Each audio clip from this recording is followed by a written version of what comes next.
Bonjour à tous, le dernier point de Demain nous appartient.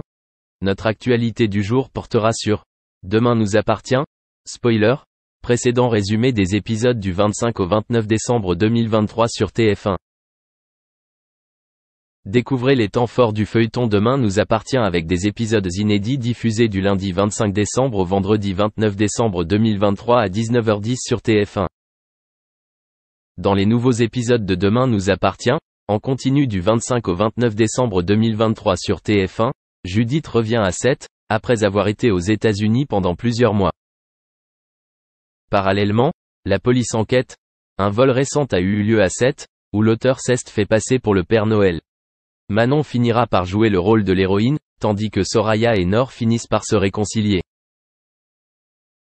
Lundi 25 décembre 2023, épisode 1585. Les enquêteurs ne donnent pas de cadeaux au Père Noël. L'esprit de Noël unit les sœurs Bédiard. Alex, Alexandre Brasseur, et Diego, Enzo Rose, préparent une amusante surprise. Mardi 26 décembre 2023, épisode 1586, Alex et Chloé, Ingrid Chauvin, explorent le pot de rose.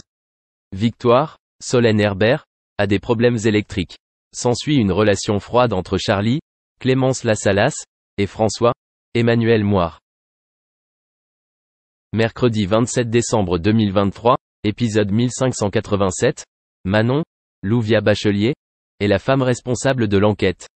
Les conseils d'Adeline causent des ennuis à Soraya, Kenza Saïb Couton. François veut être protégé. Jeudi 28 décembre 2023, épisode 1588, Liam joue à cache-cache avec la police. Chloé partage ses réflexions avec sa fille. Chez les Donnier, un sapin sème la zizanie. Vendredi 29 décembre 2023, épisode 1589, le Père Noël réserve une surprise à Maud, Sixtine Dutheil. Un malentendu rapproche Jordan, Maxime Lélu, et Judith, Alice Varela. Aurore, Julie Debazac, lave le linge sale avec sa famille. Merci d'avoir regardé et à la prochaine vidéo. N'oubliez pas de vous abonner à notre chaîne. En attendant, dites-nous ce que vous en pensez dans la section commentaires ci-dessous. Au revoir.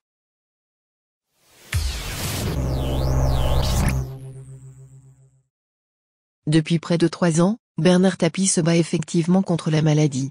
Il vit ainsi une épreuve très difficile avec ce cancer qui le ronge littéralement. Les médecins se disaient même pessimistes à une époque selon certaines déclarations. Pourtant, ni rien ni personne ne semble pouvoir venir à bout du célèbre homme d'affaires. En février dernier, il était même présent sur les écrans de télévision dans les grands entretiens sur LCP. Face à Jean-Claude Dacier, il revenait ainsi sur son parcours dans les affaires et en politique. Mais de toute évidence, l'ancien lion semblait moins amène à rugir. Affaibli par des mois de lutte contre la maladie, Bernard Tapie ne semblait effectivement pas au top de sa forme. Pourtant, il continue de se battre.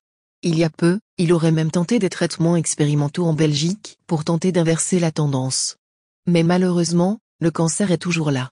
En effet, l'œsophage et l'estomac sont fortement touchés. Aussi, le mal semble le fatiguer énormément au quotidien. Récemment, Bernard Tapie confiait aux journalistes de l'émission 7 à 8 que l'évolution était loin d'être bonne. Je ne me suis pas senti bien du tout au début de l'été, on a fait un scanner. Et là, 20% de nouvelles tumeurs et mes anciennes avaient doublé. Malgré toutes ces difficultés, Bernard Tapie doit livrer en même temps un autre combat. Puisque du côté judiciaire, il connaît encore de nombreuses échéances. Dans cette optique, son avocat prend la parole. Le procès s'est ouvert en 2020, mais avait été suspendu le 26 octobre. Bernard Tapie devait effectivement répondre des faits qui lui sont reprochés. Les audiences doivent s'étaler ainsi sur 15 journées. Le procès devait se poursuivre dans les prochains jours. Ainsi ce 29 mars, son avocate, maître Julia Mankowski, était présente au tribunal en expliquant comment se sentait son client. Elle révélait ainsi que Bernard Tapie est déterminé à venir aux audiences prévues au mois de mai. Et que malgré sa maladie, il a l'idée d'assister au maximum des audiences qui ont été fixées. Et ce, même si son état de santé est toujours préoccupant.